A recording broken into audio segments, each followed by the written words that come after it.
the older I get, the more I realize I don't understand this technology, but we'll do the best we can.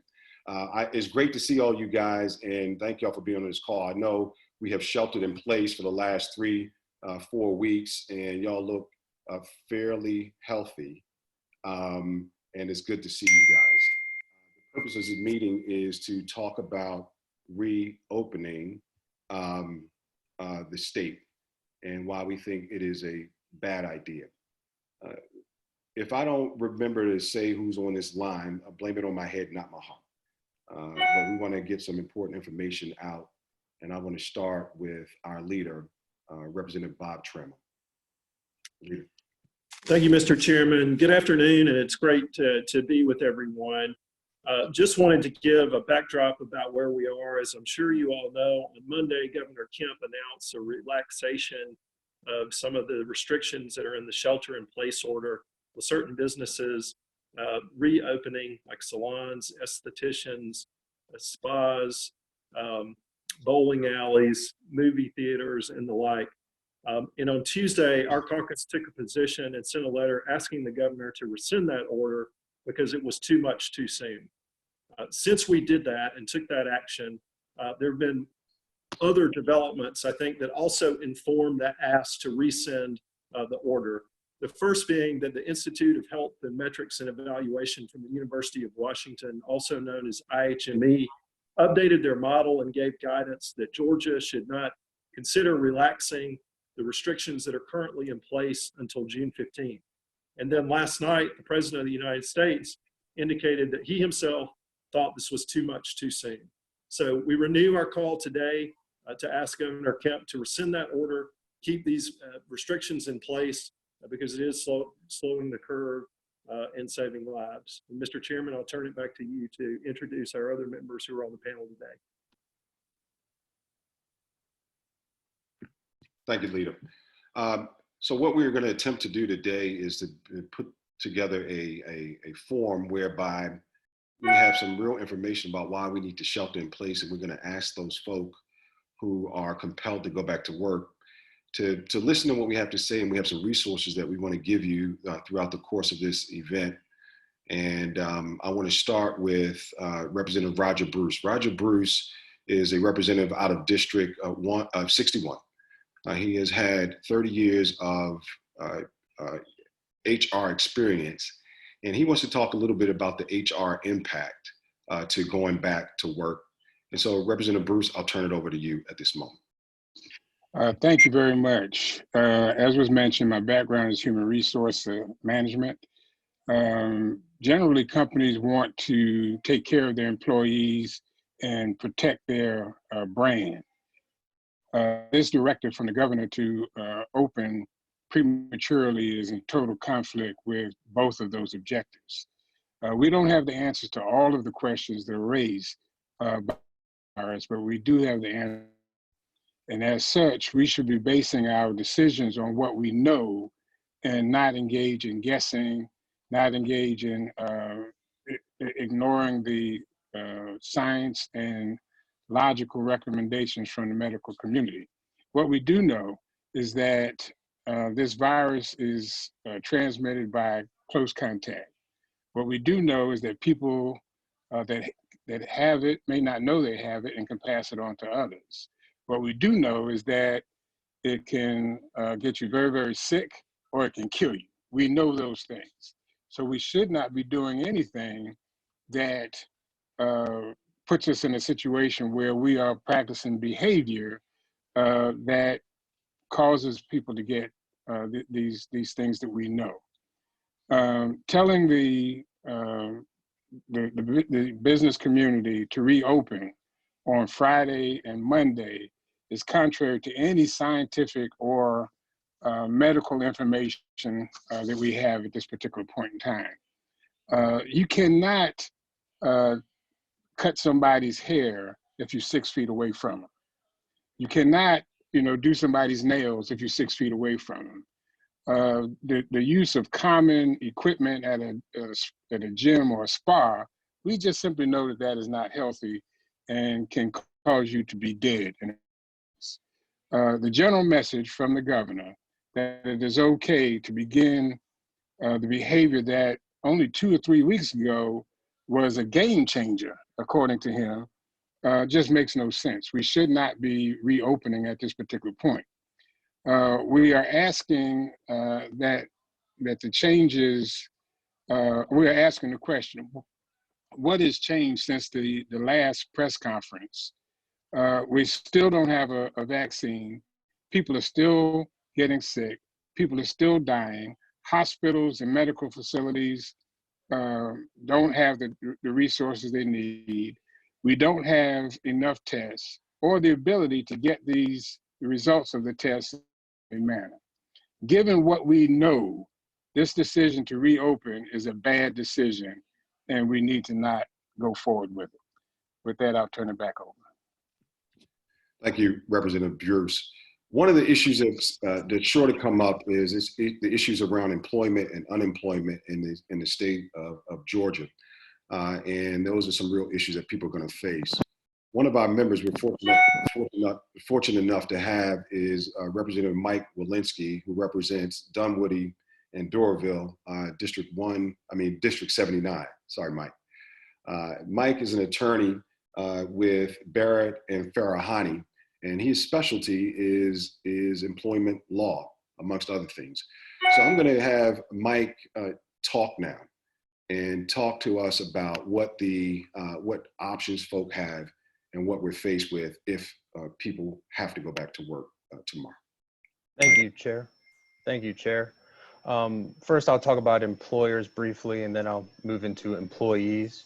Clearly, there have been a lot of changes on the federal and state level. For employers, if you choose to reopen, make sure you comply with not only federal guidelines and CDC guidelines, but the state has been coming out with recent reopening guidelines. So make sure you're keeping up to date with those and you're following those. And employers are required to file partial unemployment claims on behalf of their employees whenever hours are even reduced or if there's no work available for a short period of time. So please make sure to do that. The penalty of that is you will have to reimburse unemployment insurance benefits to the Department of Labor that are paid out if they find that was violated. Now for employees, we've been getting a lot of questions, and our biggest question has been with unemployment, dealing with what do I do if I'm too scared to go to work? Do I have to? And in the realm of unemployment, if you're being told that your business is opening and you have to come to work, you must have a valid reason to not go. If you're scared or anxious, that would not be considered a valid reason from what we're being told. And if you do feel that you have a valid reason that would be covered under unemployment and you quit or don't show up to work, the employee is the person who must show proof of the issue you're having. And so please, if you think you have something, do reach out to an employment lawyer and discuss and make sure. The other two areas are the FFCRA, which is federal, and FMLA, which is federal. And the FFCRA, one of the components that they've added for this is the Family First Coronavirus Act, is paid sick leave. It's eligible for 2 weeks of paid sick leave, and there are 6 different ways people can qualify. I'll go through 4 of the ways real quickly. One is using subject to a quarantine or isolation order related to COVID-19. You've been advised by a healthcare provider to self-quarantine related to COVID-19. You're experiencing COVID-19 symptoms and at the same time seeking a medical diagnosis. And the 4th one out of 6 is you are caring for a child who is out of school due to that school closing.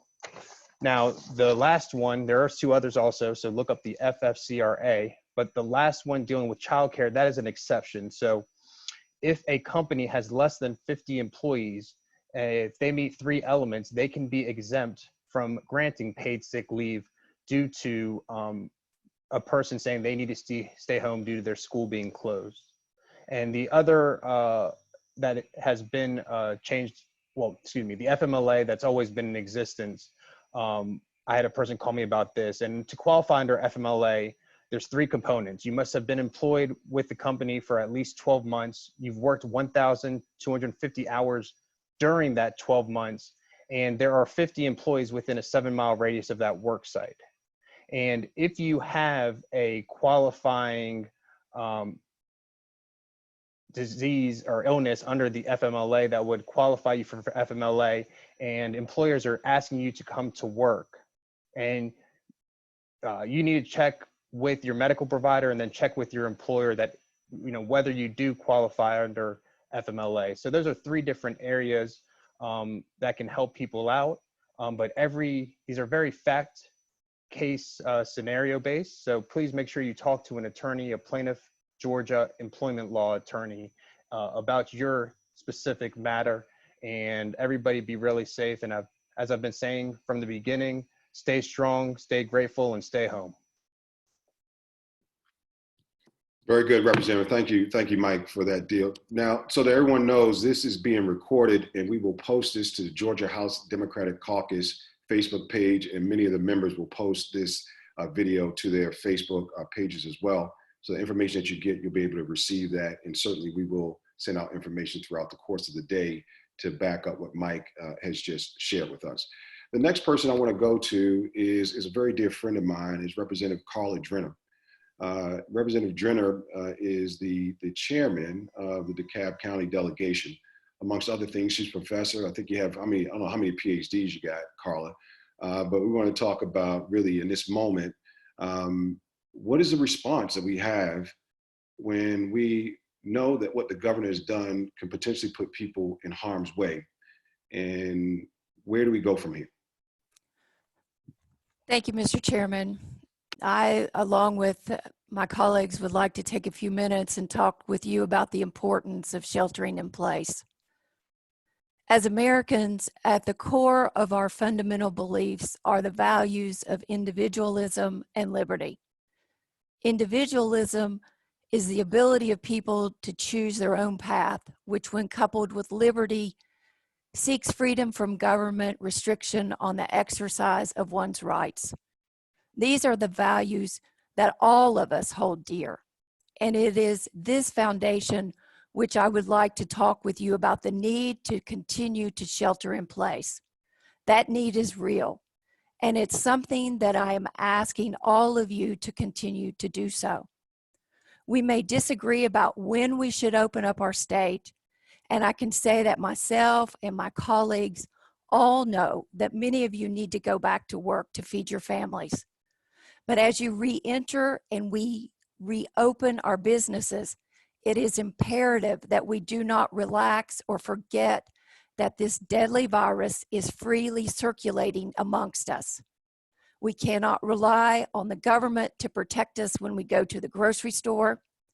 It is up to us individually to understand that the risk and to exercise social distancing, to wear a mask and gloves, and to take our own temperatures.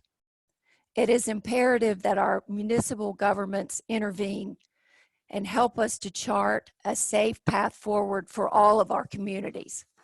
Now more than ever, we need them to help us as we navigate our way through this pandemic.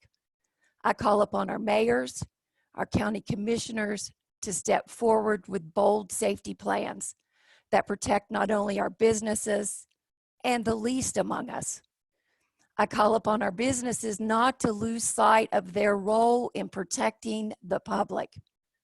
I call upon our neighborhoods. We as a community need to intervene and to take care of each other. In conclusion, our actions during this time define who we are as a society. And I, for one, believe that we have a moral imperative to help and to keep everyone safe. No one is expendable. Stay home if you can, and when you go out, if you must. Think about not only yourself, but those that you come in contact with. Do not lose hope, be safe, and trust that not only will we survive, we will find a cure. Thank you, Representative Drenner. One of the issues that has come up as a result of this premature decision to let people go back is there are issues around SBA loans and unemployment loans. We have, again, one of very bright and sharp and amazing attorney on our team, who's happen to be our deputy, our vice whip, deputy whip, Darshawn Kendrick. She's an attorney, and she has, again, multiple degrees, and this is what she deals with on a daily basis: entrepreneurship and business. And so I want to turn it over to Darshawn, Representative Darshawn Kendrick, to talk about where we are as it relates to loans with the SBA and what people can do now. Thank you, Mr. Chair, and thank you for all of my colleagues for hosting this. And hello to everyone in the state of Georgia that's listening to this live or listening to this recording. So Georgia has the highest concentration in the city of Atlanta of Black-owned businesses. We're third in the nation for the growth of female-owned businesses. So there is a lot of businesses and opportunity here in the state of Georgia with respect to businesses. So this is a timely issue, and one that I have been getting calls from, both from clients and from constituents, like I know the rest of you have. So I want to talk about the CARES Act. And I want to talk about sort of phase 2 of the CARES Act. Of course, Congress passed phase 1, which was almost $350 billion. But as you have heard on the news and probably got in your inbox, if you try to get a payment protection loan, that money has ran out. And so the Senate, a couple of days ago, the U.S. Senate passed a package worth almost $484 billion. $310 billion of that is specifically for the payment protection program, which you apply through your lender, not through the SBA, but through your lender, and a certain percentage of your payroll protection loan has to be used towards payroll and other expenses for it to be forgivable, and you can get up to 2.5 times your average monthly payroll, and it tells you the time period that you can calculate all that. But that'll be $310 billion out of that $484 billion that is going to be allocated specifically towards that payment protection program for lenders. And specifically, what is different between this phase 2 of the CARES Act and the first phase is that $60 billion is going to be allocated towards small and untraditional lenders. And that's important because one of the reasons that the money went so fast, and the reason we have so many lawsuits against banks right now, is because small businesses, mom and pop businesses, many businesses that you patronize and know and maybe have had at some point in your life, did not receive the funds, which was the original purpose of the CARES Act, to get it to the smallest business owners. And so $60 billion has specifically been allocated for small and untraditional lenders like fintech companies and things like that. So I'm hoping that is able to pass the House, that the SBA is able to implement it in such a way that it does get to communities of color and micro businesses, which are under 50 employees. And then the bill also has some $75 million in there for hospitals and $25 billion for testing, as well as an additional $50 billion for the emergency disaster loan, which is a loan that goes through the SBA. You can go on the SBA website, and they allocated an additional $10 billion that you can essentially apply for up to $10,000 for an advanced grant. So the emergency disaster loan program, $50 billion, you go through the SBA. $310 billion, you go through your actual lender, and it's $60 billion that's going to be allocated for small and untraditional lenders. So hopefully that passes the U.S. House today and is signed by the president, so we can make sure we get those much needed funds to our small businesses. Thank you very much, Representative. Again, this is a recording, and so if you need to go back and get some of that information, we will have that information available for you at the Georgia House Democratic Caucus Facebook page, and members will place this on their pages as well. That ends our presentation, and what we want to do is take a few questions around where we go from here. And so I'm going to turn it over to our Vice Chair, Erica Thomas. And I know she's screening questions right now. If you could go with the first question that you have, it would be appropriate. Before you do that, Representative, if there are members of the press who have a question, please send that on our Facebook. We're streaming Facebook Live. If you happen to be within this Zoom space, please just hit your chat button and we'll see your question and we'll get the appropriate person to answer. Representative Vice Chair Erica Thomas. Thank you so much, Chair. So our first question is, what about business owners that feel they must reopen because they cannot afford to stay closed? What do we say to them? And I'm going to take that over to our Dr. Representative Jasmine Clark to answer that question. If you want to unmute her, Chair. She got it.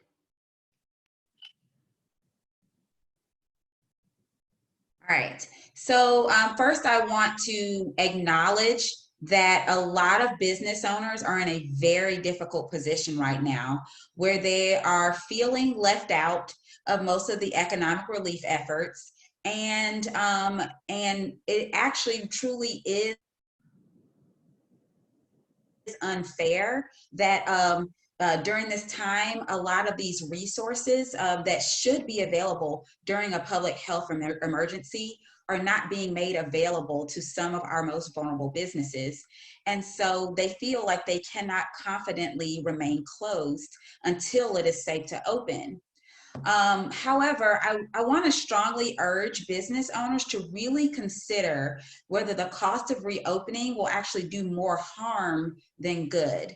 So outside of the harm of to public health, we also have to consider that in order to adhere to the guidelines that are outlined at the federal level, as well as in the governor's executive order, many businesses will have to accept fewer clients or customers in order to maintain social distancing. They'll also need to purchase large amounts of disinfecting products, which have been really hard to come by for a lot of people. And for some businesses, you will also have to purchase a large amount of single-use products. And also, while the governor has stated that these businesses can open, the statewide shelter in place is still in effect. So many people, the people who would normally patronize you, do not actually feel that it is safe to return to status quo or back to normal, and the public health data confirms that. So yes, I get it. This pandemic toll on the economy is very real for some people. However, I'm really asking business owners to truly consider exhausting all of the other available options. Consider the options that Representative Kendrick just outlined as other avenues before they consider reopening, as I'm concerned that the cost of reopening could end up being a net negative for these businesses. Thank you. Thank you so much for that, Representative Clark. Our next question is, okay, I'm going to try to reword this just a little bit. So what do you tell someone that is not feeling sick, does not have symptoms of the coronavirus, to follow these guidelines? I'm going to take that question over to Representative Mary Robichaux. Thank you for that question. And I think it's very important to understand that we are in a silent war against a killer. And that's going to take all of us to fight this. And it's been well documented that COVID-19 is carried by people who don't show any symptoms. They're called asymptomatic carriers, and they can transmit that virus to others. Actually, data is showing us that about 25% of the people in the world who are infected with this virus are asymptomatic. That's why things like sheltering in place orders, social distancing, wearing masks and gloves when out, frequent and correct hand washing are so important for us. Also, we have to remember that since so many people are infected with this virus who do not show any symptoms, public health officials rely on the process called contact tracing to track how the disease is spreading through a community, and is one of the most important aspects that we need to know to fight the next wave of this disease. And while I will say that the Department of Public Health of Georgia has announced a contact tracing model for Georgia, it's not up yet and running to the point that can give us a truly valid picture of what the current spread of COVID-19 is across the state of Georgia, or if we're missing something that's very important that's going to really help us win this war. Thank you so much, Representative Robichaux, for that answer. And thank you so much, Representative Jasmine Clark. We are going to, I don't know if you are tracking, Chairman, the Facebook Live to see if we have any more questions. I do think that maybe the end of our Q&A part, I do see we have a question from Richard Elliott from Channel 2. The only way that I would say to answer that question, to make sure that we are sticking to what this platform is about today, is that we want to make sure that people are healthy and staying healthy. And that is our main point of this panel discussion. We do not want people to be going back to work and getting sick and then being out longer than if we just would have sheltered in place and went until we started seeing our numbers to decline. And that is what we want our Georgians to know. And we don't want to really go back and forth between the president and the governor. All we can say is that we stand for Georgians, and we want Georgians to stay safe and to stay home. All right, I will kick it back to our chairman, James Beverly. Chairman James Beverly, if you want to close it out. Thank you, Representative. There was I'm going to defer to our leader for just for a minute. And I think there's one thing that we want to make sure we're clear, and then we'll close. And we thank people for coming. Leader Trammell. Yes, I just wanted to address Mr. Elliott's question about the president's criticism of Governor Kemp's decision to reopen these businesses on Monday. And what I would say is that the president and the CDC issued guidelines called the Guidelines for Opening America Up Again. And those guidelines clearly set forth a criteria for states before they phase in the gradual reopening of businesses. So we agree with the president. That's what we pointed out when we sent our letter on Tuesday asking Governor Kemp to rescind his order, was that it did not meet the metrics that were set forth in the Guidelines for Opening America Up Again, specifically a 14-day decline in positive cases. I think the president said exactly what we said on Tuesday, which is it's too much too soon, it's too fast, and that we need a gradual opening and need to have saving lives foremost in our policy consideration. So thank you very much for that question. Mr. Chairman, I'll turn it back to you. Thank you, Leader. So this wraps up the last portion of this press briefing, and we hope it's been informative. As you know, we are an imperfect people dealing with imperfect information at an imperfect time.